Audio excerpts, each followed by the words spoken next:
As most know, guilt is a powerful plot point that a lot of creators use to build their story, in many cases relying on the theme of guilt to guide their entire story. This often causes a sense of relatability to the story and the reader's personal life, allowing for more people to indulge in said story. Though guilt sometimes does not add anything to the story, except for a small subplot that has no effect nor change to the main story. There are numerous times when a character shows regret, remorse, or guilt that does not change the story in any way. Which begs the question, is guilt needed for a story to continue? It depends on if the story revolves around guilt, but if it doesn't, it will not be necessary to add guilt. Guilt is also mostly just to add an emotional moment between the character and their actions. This provides a sense of humanity to the character, telling the reader that they do not seem as bad as they really are.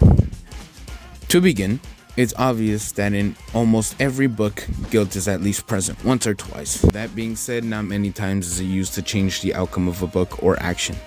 One notable example is in every instance that Macbeth uses guilt in its story. It is very brief and only adds a bit of emotion.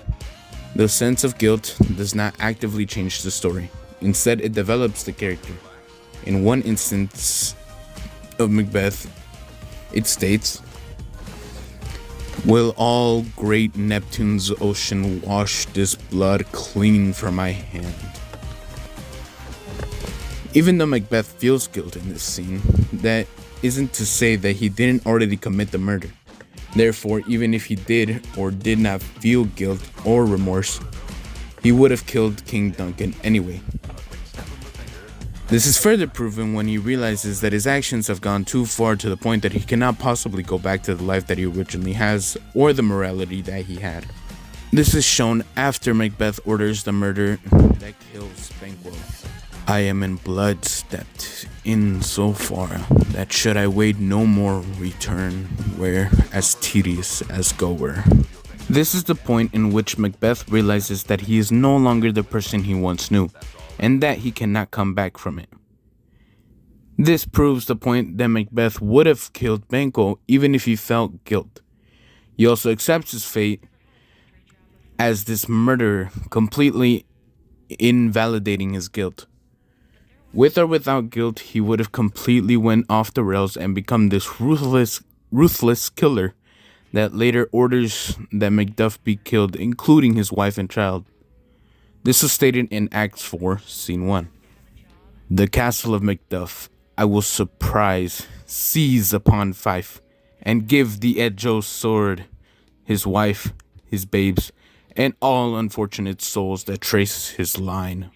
In this point of the book, Macbeth, after getting some intel from the witches, he orders the death of Macduff and his family. In this portion of the play, we can see Macbeth no longer feeling any guilt, showing his past appearances are thrown. In this portion of the play, we can see that Macbeth no longer has feelings of any guilt, showing how its past appearances are thrown out of the window in this scene, revealing to us that the guilt in those scenes with Macbeth barely did anything to continue the play. To continue, guilt isn't entirely useless. Just because it doesn't always cause different things to change in the outcome of a book doesn't mean it's useless. It still adds some point of significance. For example, Macbeth's wife, Lady Macbeth, who throughout the book has always been seen as this power-hungry monster who manipulated Macbeth.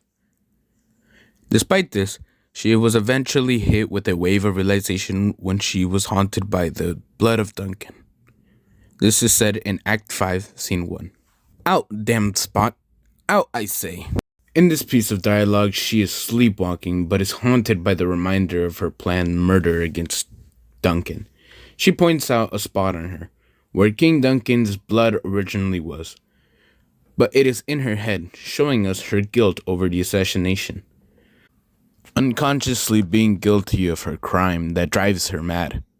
This also shows us a small bit of humanity popping through, as she doesn't know it, but she feels guilt, showing that she isn't completely a monster that she once was. Back during the time when she was planning the murder of King Duncan, she explains that she would have done it herself if Duncan didn't look like her father.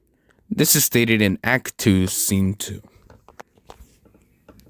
Had he not resembled my father as he slept, I had done it.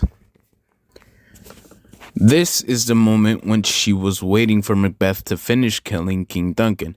She exclaims how she would have killed King Duncan if he had not looked like her father in his sleep. This ultimately shows us a tiny bit of guilt that she would have had she killed King Duncan, showing us a tiny bit of humanity that characters gain from expressing guilt.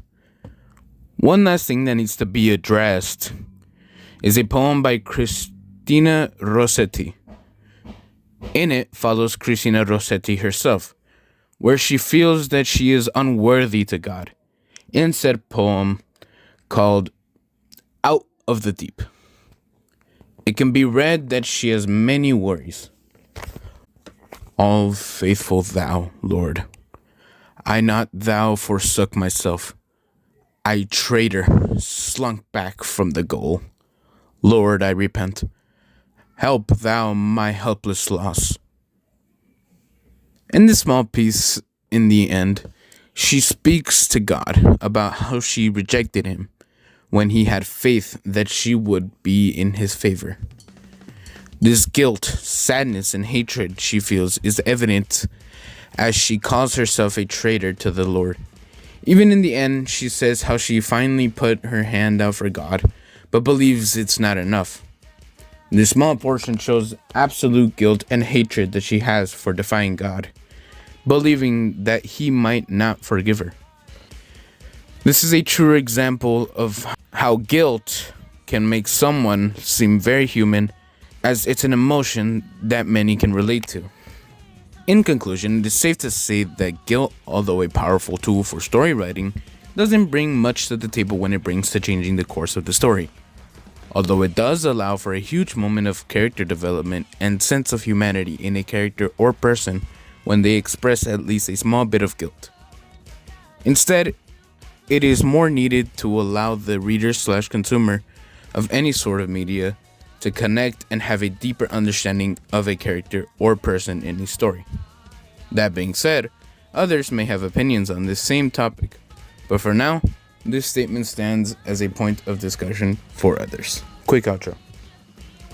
Anyway, if the gameplay goes on longer than the actual thing, you can just enjoy the background and all the music that's in it. Thank you. Goodbye.